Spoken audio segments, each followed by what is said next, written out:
Beautiful face, long legs, slim figure. What do you need to have to succeed in the fashion industry? Gemma has a unique way. Her secret is a perfect pair of hands. I think I've got a name for myself in hands, as the UK's leading hand model. That I think I work too much. Well, I know I do doing hands. I don't really have time to do anything else. When I was, I think, about 14, everyone used to always comment on my hands, and I thought, okay, this is weird. Have I got nice hands? A friend's mum was quite a big photographer, which still is, and she was like, Gemma, you know, you can make good money from your hands. You could be a hand model. I was like, oh, amazing, okay.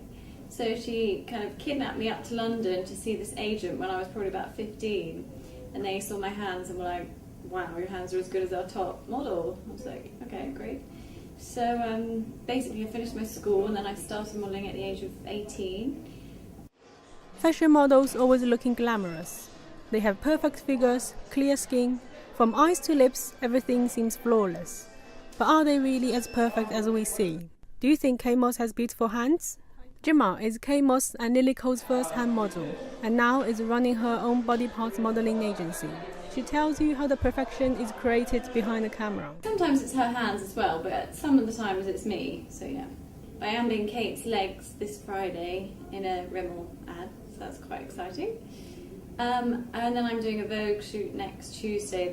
That's body stuff, so like legs and not really sure, maybe like some little bikinis or something. I think it's a summer spread. Recently on a Rimmel commercial, and I had to be Lily Cole's hands, so I had to kind of come up behind her because it was a close-up of her face, and then put my hand up, and I was putting foundation on her face because I had to be her hand, if you can kind of understand, or then be Kate Moss's hands in another Rimmel ad, or Tatler. I did this shoot once and all these models were spray painted gold and they were just wearing like a little nude thong, and I had to be their hand. So if you can imagine, they're like sitting on a high stool, so I'm crouched basically with my head kind of in their boobs, and like I was like, oh, this is great. I had like millions of pounds worth of Neil Lane diamonds and graphs. Like, that's fine.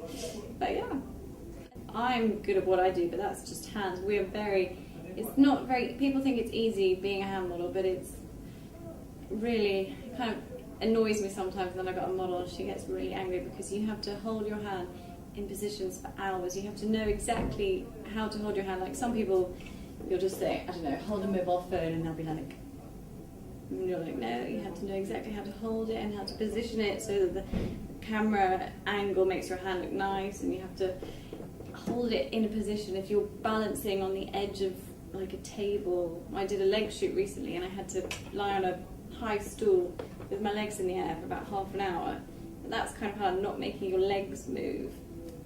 So yeah.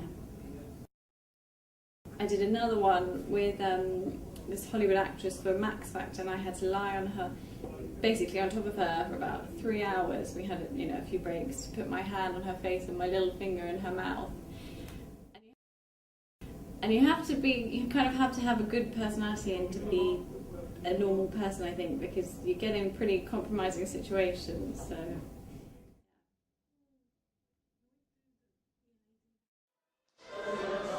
probably the most important thing is how your hands look, because if they don't look good, then you can't really do it. But there's a lot more than just having good hands, because I've known some models who've had, beautiful, beautiful hands, but then they just don't know what to do.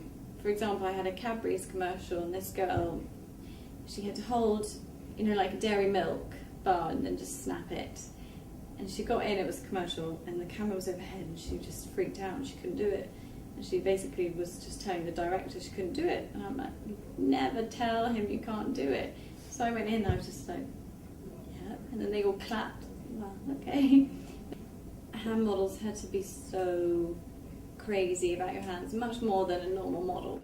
I would have to wear gloves all the time, not be able to touch anything. I do wear gloves all the time, and I do protect my hands a little crazily. Like on holiday last week, I was wearing tennis socks and I was sunbathing with sun cream on.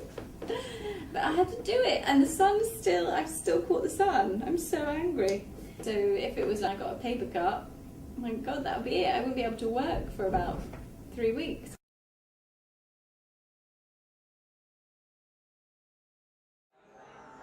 starve themselves. If they're going to be doing catwalk, you need to be stick thin because the clothes are made for stick thin people. It's really annoying when they kind of imply to all these young girls that you need to look that way if you're going to be successful. But there's a 15-year-old girl there and she is so thin, and then he's going, oh, you're fat. It's just going to mess her up. That's the one good thing about hand modelling, you don't need to watch what you eat.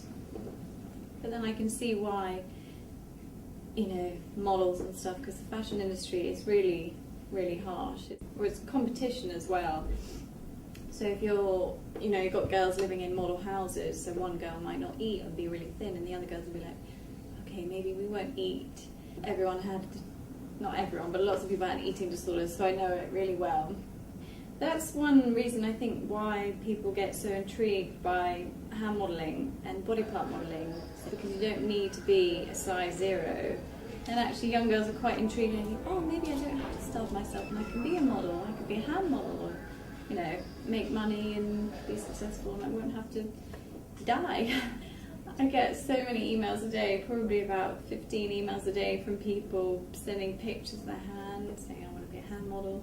Some of them I look at and think, really? Okay, big fake nails, and I was talking about fat hands.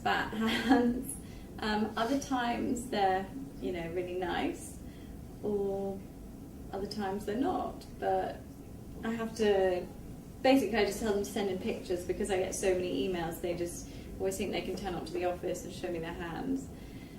These were done a bit like Steve McQueen kind of stuff, and they wanted them darker so you could see the hairs and everything. Is that so, you? Yeah. Oh, so cool. that one.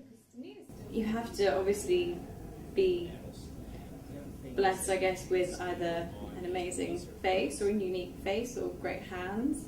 Are you naturally that tanned?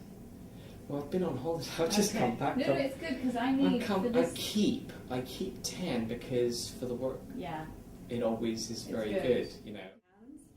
But you need to have a good personality. You need to be professional. Yeah, like Heidi Klum, she was turned down by I think every modelling agency under the sun, and then one person took her on, and she just went from there. And she thought, right, you have to try and market yourself, and she's done amazingly well.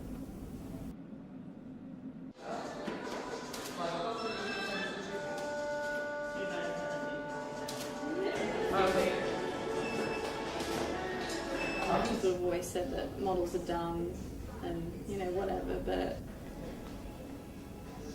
there are dumb models out there or girls who think, oh, look at your face, but at the end of the day, they're not going to be the successful ones. The ones who are successful are people like Heidi Klum and Kate Moss, because they create more of a brand for themselves and they're much more business-minded. There's so much more to being a successful model than just having a pretty face. It's more about how you sell yourself. You can't just be a beautiful girl, because there's so many beautiful girls who have beautiful hands. You need to, you know, I've worked so hard to get where I am, you know, because you have to have a good personality, and also you know have to behave on a set. So, like, if you want to be recalled back, then you're going to try and work the situation. You're going to have to make friends with, try and work out who the booking, say if it's a magazine, the booking editor, and then try and, you know, make sure that you're very pleasant. Just make sure that you do the job really well, professional, and you're friendly. Because if you're boring and you're not, you know, no one's going to remember you, so you kind of have to be a little bit, not spunky, but, you know, have some personality.